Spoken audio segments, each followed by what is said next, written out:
as we near the end of our MCU journey. We've dabbled a little bit in the quantum realm, but now we are going straight into a full adventure in the quantum realm. This week on our MCU rewatch, we're watching Quantum Mania, Ant-Man and the Wasp. As always, we are going to dive into the good, the bad, and the ugly. So let's get right into it. Start with the good. We start off right in the quantum realm. Bit of a flashback to Janet's time. We see her kind of in some rags, I guess you could say, some really disheveled uh, clothing. We see a creature kind of split itself into two. As we learn, kind of anything can happen in the quantum realm. It starts attacking Janet, and we see this mysterious man save her, who we later go on to learn this is Kang the Conqueror. Uh, and then we move on. That's our intro. We go back to Scott walking down the street, just kind of enjoying life, talking and to the crowd, kind of breaking that fourth wall a little bit. Goes in to get a coffee and some breakfast, gets mistaken for Spider-Man. That was pretty funny. But gets a free breakfast because of it. Later on, we get a nice Bill Murray cameo as we get into the quantum realm.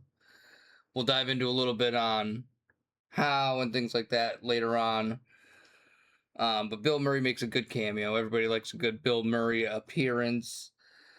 They're kind of just at a bar. We see all these different creatures. Some look cool, some don't look cool.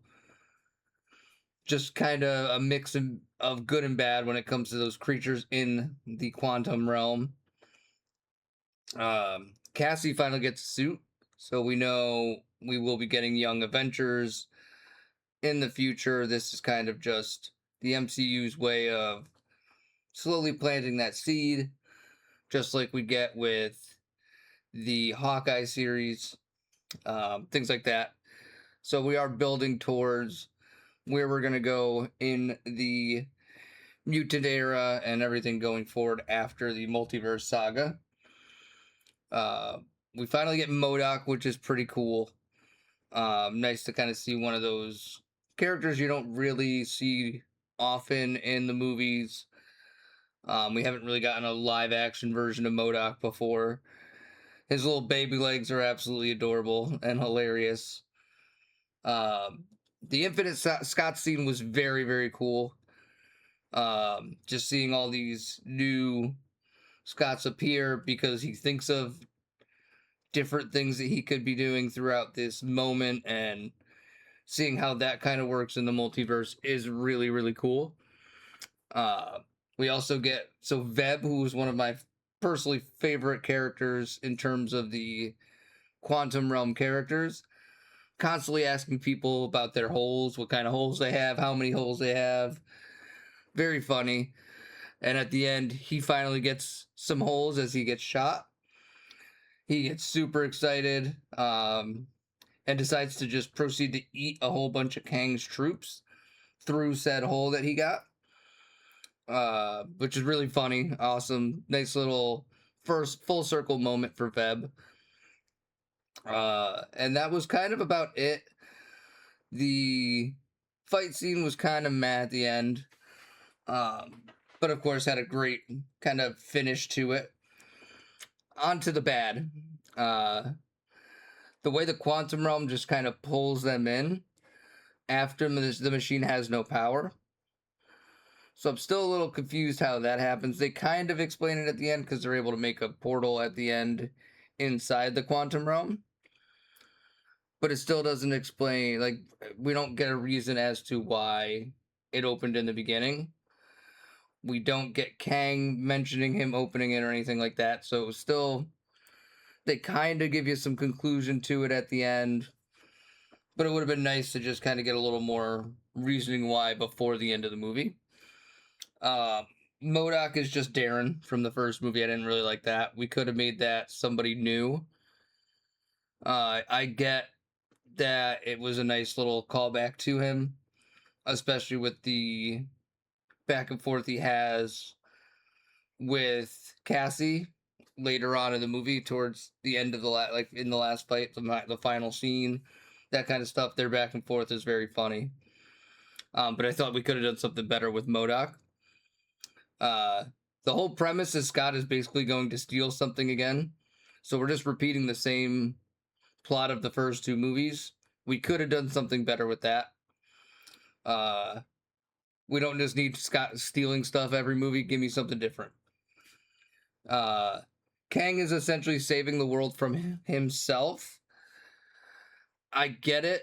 I just thought it was kind of, for his first appearance. I guess it might have been a second if we think about Loki, because I believe Loki season 1 came out. We'll get into that with the end credits. I believe this was after Loki season 1. So if you didn't watch Loki, you really didn't know too much about why he's saving the world from himself. But essentially, he's saving the world from the bad version of himself. Is a long story short. Could have been a little bit better. As we know now, none of this really means anything. Kang also isn't made into a real threat until the last fight. He's never really made himself into a threat to anybody until the end, in the sense of him explaining everything. We don't really know how strong he is. We just know he saved Janet in the beginning of the movie. So he wasn't really made into this big bad threat like we went into the movie knowing it was supposed to be when they released the movie. The story was very blah, not very exciting, no real ups or downs, or it was just kind of, we went on a ride. Wasn't a very exciting ride. It was more of like a carousel. Put it into amusement park terms. Onto the ugly. Hope's short hair. I know she had somewhat short hair in the second movie, but no, I did not like the style they went with in this movie.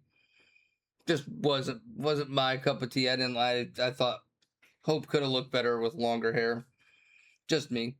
And broccoli head. So inside the quantum realm, we meet, no idea what this character's name is, but he was just basically a piece of broccoli, and he was very ugly. And when we're in the bar scene, he walks up to Hope in terms like trying to hit on her in front of Hank. I don't know if that was supposed to be comedy, but it wasn't very funny. It was honestly kind of stupid in my opinion. It was pointless. I don't know if we tried to do it for a laugh, it didn't work. So you could have done a little bit better there. That was about it for ugly though. Nothing too ugly. Just story was blah. So on to the end credit scene. We get a gang of Kangs. Let's say that 10 times fast. Gang of Kangs. Then I'm not going to actually do that, but yes. That would be... Go ahead and try it at home, guys. They're all talking about our Kang's death that we just met. A few of them are very skeptical that he actually died. We get an army of Kangs arriving, as all of them seem to have learned of this Kang's death, so they can now go on and carry on their plan, whatever their plan is. And then we get a bunch more credits. Onto the end credit scene. That was the mid-credit. We get Victor Timely performing a show, who is Kang. In the crowd, we see Loki and Mobius, and they recognize him. So that's where I believe this was after season 1. I have seen season 1 of Loki. Just don't remember when it came out. I believe it was before this movie. So we get them, and they recognize Kang. And then we cut to the end of the movie, and we get Kang will return. Psych, that ain't gonna happen. We all know Kang's not coming back. So I feel like part of that also made this movie not as good as it could have, or not as impactful as it could have been, being that we lost what was supposed to be our new big bad after Thanos. We were supposed to go from Thanos now to Kang. And as most of us know now, that is not going to happen. Doom will be our new big bad, which we will get at the end of the year in Doomsday. Can't wait for that movie. My overall score for Quantumania is going to be a 5. It is down there. Not quite as bad as Captain Marvel, but pretty bad at the same time. Let me know what you guys thought in the comments there. Give me your scores. Give me your good, your bad, the ugly. Up next, we will have, I believe it is, I just lost my page. Up next, which we should have posting up this week, we will be doing, it is going to be Guardians, I believe. Guardians 3, but let me just double check. I believe it's Guardians 3. And then we will be getting very, very close to the end here. Yes, next couple up will be Guardians Volume 3, the Marvels, and then we get Deadpool and Wolverine, which will be a fun video to make. That was one of my favorite, more recent movies.